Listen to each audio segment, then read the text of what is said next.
제8편 다윗의 시. 인도자를 따라 깃딧에 맞춘 노래.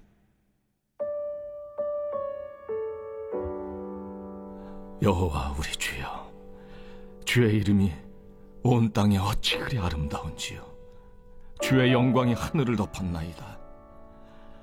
주의 대적으로 말미암아 어린아이들과 젖먹이들의 입으로 권능을 세우시며, 이는 원수들과 보복자들을 잠잠하게 하려 하심이니이다.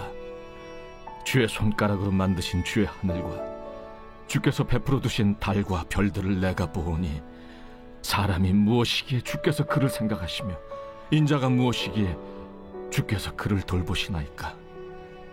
그를 하나님보다 조금 못하게 하시고 영화와 존귀로 관을 씌우셨나이다. 주의 손으로 만드신 것을 다스리게 하시고 만물을 그의 발 아래 두셨으니, 곧 모든 소와 양과 들짐승이며 공중의 새와 바다의 물고기와 바닷길에 다니는 것이니이다. 여호와 우리 주여, 주의 이름이 온 땅에 어찌 그리 아름다운지요.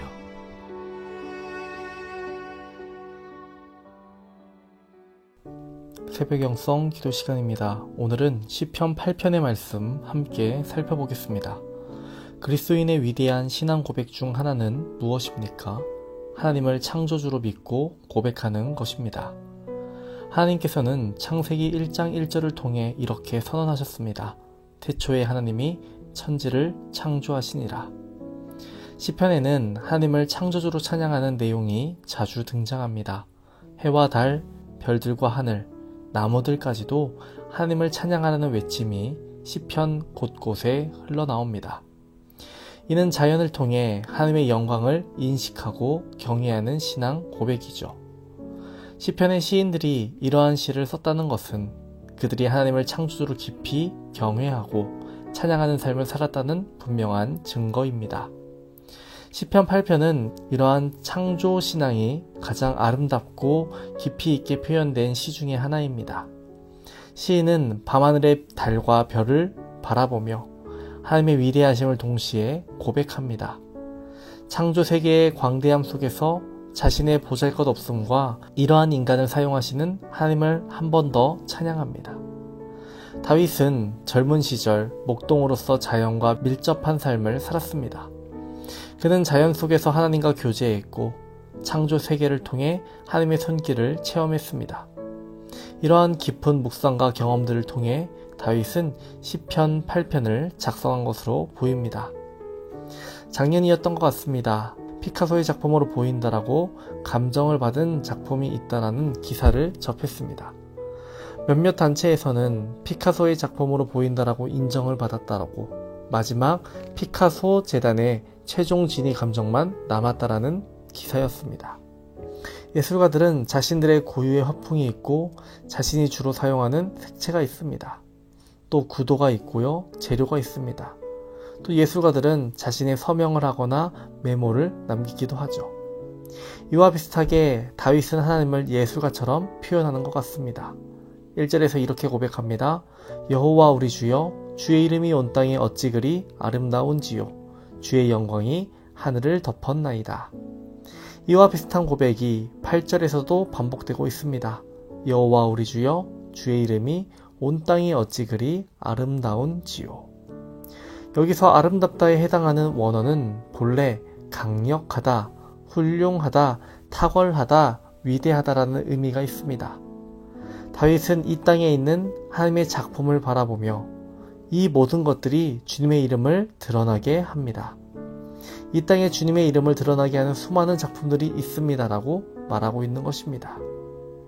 2절에서는 흥미로운 대조가 나타납니다.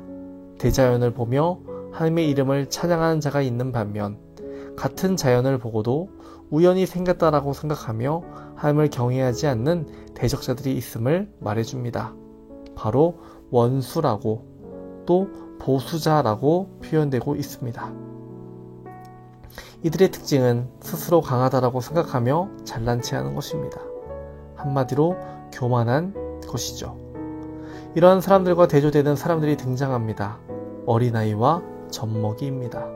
하나님의 존재를 인정하며 경외하는 자들을 상징하죠. 이들의 특징은 무엇입니까?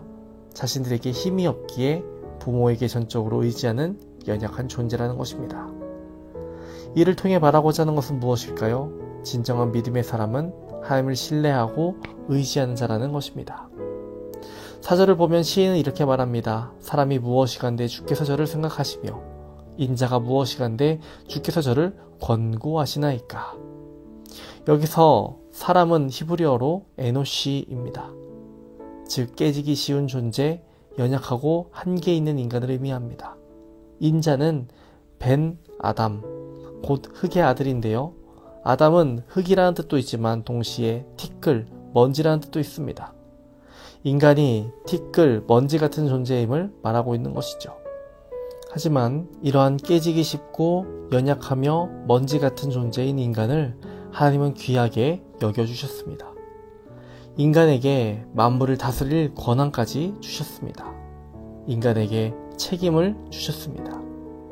다윗은 이 모든 것을 시편 8편에서 고백하고 있는 것입니다. 우리는 위대한 우주의 한가운데 너무나도 작은 존재입니다. 우리들이 살아 숨쉬고 있다는 사실은 그저 우연이 아니고 하나님의 의지임을 우리들 기억해야 합니다. 또한 우리는 창조주 하나님의 시선에 놓인 존재들입니다. 세상에 가득한 하나님의 작품들이 하나님의 이름을 드높입니다. 우리들도 하나님의 작품이며 하나님의 형상입니다. 하나님께 영광을 돌리는 삶을 살아가는 우리들이 되어야 하겠습니다. 오늘 하루도 주님께 감사하며 하나님을 바라보는 하루가 되시기를 주님의 이름으로 축원합니다. 오늘의 공동기도 제목은 교회를 위한 기도입니다. 교회의 부흥과 영적 회복을 위해서 이 땅의 교회가 복음으로 돌아가기를, 선교와 전도의 문이 활짝 열리기를 기도해 주시기 바랍니다. 기도하겠습니다. 이 광대한 우주 가운데 우리를 바라보시고 사랑해 주신 주님께 감사와 영광을 돌립니다. 우리들의 삶이, 우리들의 생각과 말과 작은 행동이 주님의 이름을 드러내는 작품이 되기를 소망합니다. 우리에게 지혜와 명철함, 인내와 용기를 허락하여 주옵소서. 오늘은 교회와 담임 목사님을 위해 기도합니다. 담임 목사님의 사역 가운데 늘 함께 하시고 영육간의 강건함 허락하여 주시옵소서. 목사님의 말씀을 통해 병든 자가 치유되고 상한 마음이 회복되며 영적으로 얻었던 이들이 빛을 보게 되는 놀라운 기적이 일어나게 하여 주옵소서. 주님, 이 땅의 교회가 다시금 복음으로 돌아가게 하옵소서. 형식적인 신앙에서 벗어나 성령 충만한 예배 공동체가 되게 하여 주옵소서.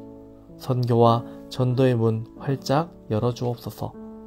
태중의 아이를 기다리는 성도들에게 자녀를 선물로 주옵소서. 병원에 입원한 성도들 빠르게 회복되게 하여 주옵소서. 암과 싸우고 있는 박우진 권사님, 이영숙 권사님, 박재성 권사님, 김세영 권사님, 유은영 권사님, 오유미 집사님, 황윤호 집사님, 김영도 집사님, 정삼균 집사님, 박서연 청년, 유규미 청년에게 치유의 빛을 비춰 주옵소서. 어떠한 약부작용도 없게 하시고 온전히 회복되게 하여 주옵소서. 연로하신 장로님과 권사님들에게 위로와 용기 더해 주시고 노년을 아름답고 은혜로운 시간으로 채워 주옵소서. 마지막 날까지 걸을 수 있는 건강 또한 허락하여 주옵소서. 주님, 우리의 기도를 들으시고 귀한 응답 허락하여 주시옵소서. 예수님의 이름으로 기도합니다. 아멘.